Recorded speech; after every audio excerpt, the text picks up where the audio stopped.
Well, welcome back to part 2 of our flow bench development series. Today what we're going to do is actually mount the cylinder head onto our flow stand. First I'm going to show you how not most people, a lot of people do it, and how it was done before we came out with our flow bench equipment. Most people had an acrylic flow stand, or maybe they built their own flow stand, and then they would take something like a small block Chevrolet head and they would put it on here like so. And they would try to go ahead and center the head over the board, trying to line it up some way, shape, or form, or maybe they put marks on there and maybe drilled a couple of location holes. And then to keep the head from hopping off when you flow test it on the exhaust side, they put a big clamp on here like so. If you ever see anybody flow testing like that, run for the hills. A, it's not very accurate, it's not repeatable, and it's very, very slow.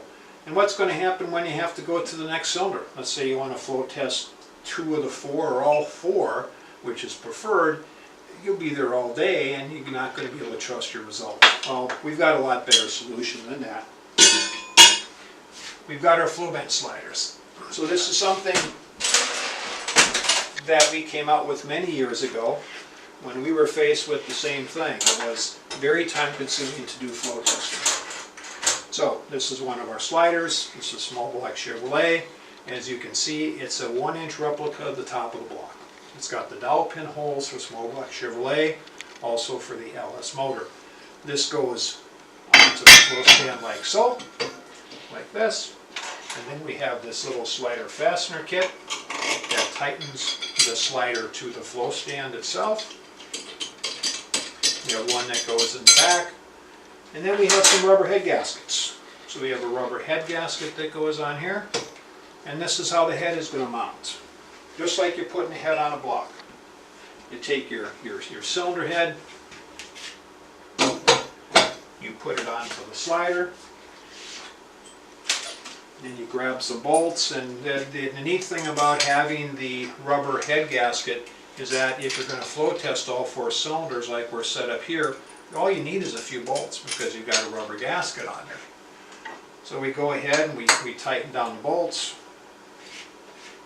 and we're basically ready to flow test. So this is very, very simple, very accurate, and very quick. So let's say you want to move from one cylinder to the next. So we have the 1/2-inch dowel pin. The flow stand itself is already pre-drilled.